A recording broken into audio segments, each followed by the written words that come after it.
या ठिकाणी हे आंदोलन छेडण्यात आलेलं आहे।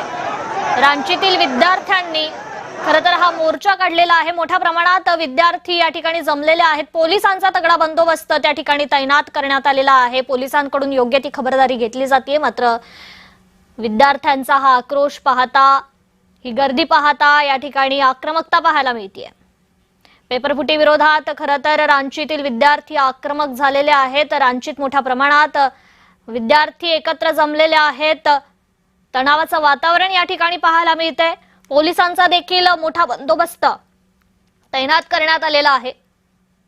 पेपरफुटी विरोधात रांचीतील विद्यार्थी आता आक्रमक झालेले आहेत। हातात तिरंगा घेत हे विद्यार्थी या ठिकाणी आंदोलन करताना आपण पाहतोय। तर पोलिसांचा देखील मोठा बंदोबस्त या ठिकाणी तैनात करण्यात आलेला आहे। खरं तर पेपरफुटीवरून गेल्या काही महिन्यांपासून संपूर्ण देशभरात गदारोळ उडालेला आहे।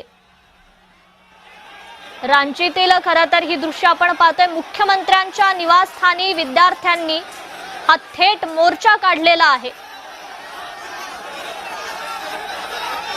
पेपरफुटी विरोधात झारखंडमध्ये विद्यार्थी आक्रमक झालेले आहेत। मुख्यमंत्र्यांच्या निवासस्थानाबाहेर विद्यार्थी एकत्रितरित्या जमलेले आहेत। हातात तिरंगा घेऊन हा मोर्चा काढण्यात आलेला आहे।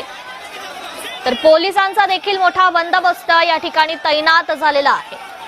झारखंडमधील ही थेट दृश्य आपण पाहतोय। रांचीमध्ये सध्या विद्यार्थी आक्रमक झालेले आहेत। पेपरफुटी विरोधात विद्यार्थ्यांनी मोर्चा काढलेला आहे। हातात पोस्टर्स घेऊन आणि तिरंगा घेऊन हे विद्यार्थी आक्रमक झालेले आहेत। मुख्यमंत्र्यांच्या निवासस्थानाबाहेर हा मोर्चा काढण्यात आलेला आहे।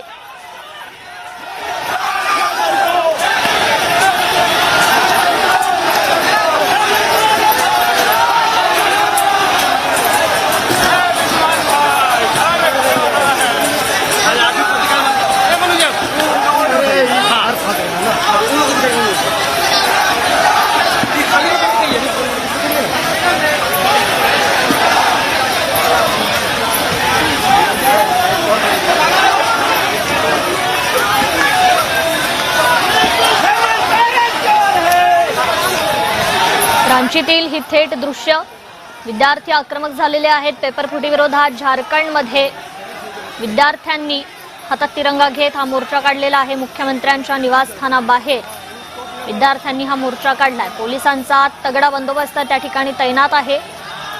मात्र पेपरफुटी विरोधात पुन्हा आता विद्यार्थी आक्रमक झालेले आहेत। गेल्या महिन्यांपासून खरं तर देशभरात पेपरफुटीचा मुद्दा चांगलाच गाजतोय आणि त्यानंतर आता झारखंडमध्ये देखील हीच परिस्थिती उद्भवलेली आहे। विद्यार्थी मोठ्या प्रमाणात आक्रमक झालेले आहेत। आता या विद्यार्थ्यांच्या मागण्या पूर्ण होणार का, याकडे लक्ष आहे।